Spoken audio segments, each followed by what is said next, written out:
News IBN 2020 में आपका स्वागत है। सच कभी छुपता नहीं, आईबीएन कभी रुकता नहीं। देश प्रदेश की ताजा तरीन खबरों से रूबरू होने के लिए आप जुड़े रहिए परवेज खान के साथ न्यूज आईबीएन 2020 पर।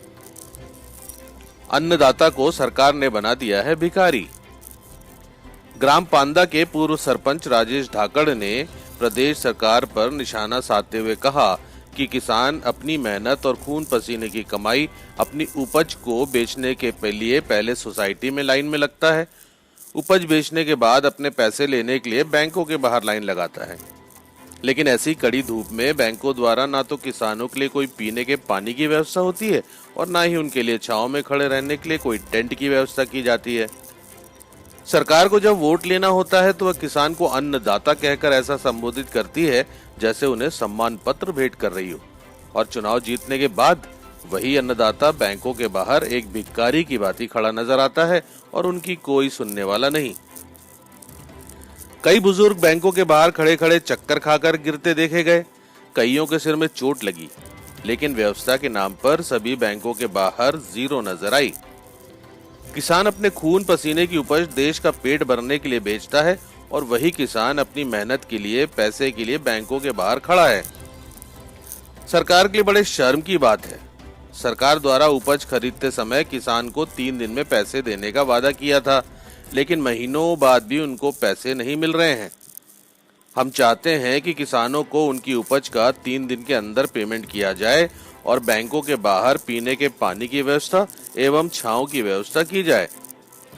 मध्य प्रदेश देवास जिला टोंक खुर्द से इस्लाम पटेल की विशेष रिपोर्ट। देखने वाला कोई नहीं है। हमने धूप में, ठंड में किस तरीके से हमारी फसलों को तैयार की है और उसे देश का पेट भरने के लिए देश को बेचा है या सरकारों को बेचा है, परंतु आज यह सरकारें हमारे साथ किस तरीके का दुर्व्यवहार कर रही है, कोई इस चीज को देखने वाला नहीं है। किसान को अन्नदाता कहकर ऐसा सम्मान दिया जाता है जैसे उसे कुछ प्रशस्ति पत्र दे दिया है, परंतु आज इस परिस्थिति में हम लोग आ चुके हैं कि हम एक भिखारियों की तरह, सरकार हमें एक भिखारी समझ रही है और भिखारियों की तरह हम लाइन में लगे हुए हैं। आज सरकारें सोई हुई है, क्योंकि उसे किसान की जब जरूरत पड़ेगी उसे अन्नदाता कहकर, उसके वोट की जरूरत पड़ेगी जब जाके वो उसे अन्नदाता कहेगी, नहीं तो आज उसने किस तरीके से भिखारियों की तरह हमें लाइन में लगाकर भिखारी बना दिया है। आज सरकार हमें अन्नदाता किसान नहीं समझ रही है, वो हमें भिखारी की तरह ट्रीट कर रही है, भिखारी की तरह समझ रही है। देखिए आज इस तरीके की धूप के अंदर ना पानी की सुविधा है, ना टेंट की सुविधा है। क्यों? क्या हम हर समय शासन हमसे इसी तरीके का व्यवहार करेगी? किसी की सरकार हो, मैं किसी की सरकार का पक्ष नहीं ले रहा हूँ, मैं हर सरकार के बारे में कह रहा हूँ। आज जो सरकार है वो किसी की बात सुनने को तैयार नहीं है, किसी किसान की तरफ देखने को तैयार नहीं है। क्यों?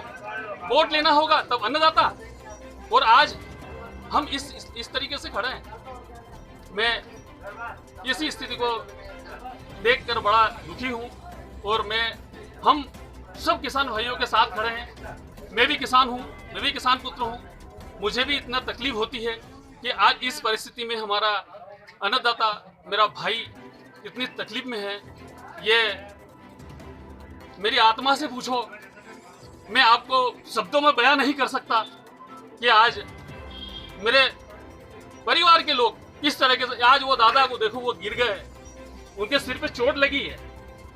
वो आज काय की किस विषय में आए यहाँ पे सिर्फ अपना हक का पैसा। हमारे चैनल को शेयर, लाइक और सब्सक्राइब करना ना भूलें। बेल आइकन दबाएं, हमारे चैनल को सब्सक्राइब करें और लाइक करें।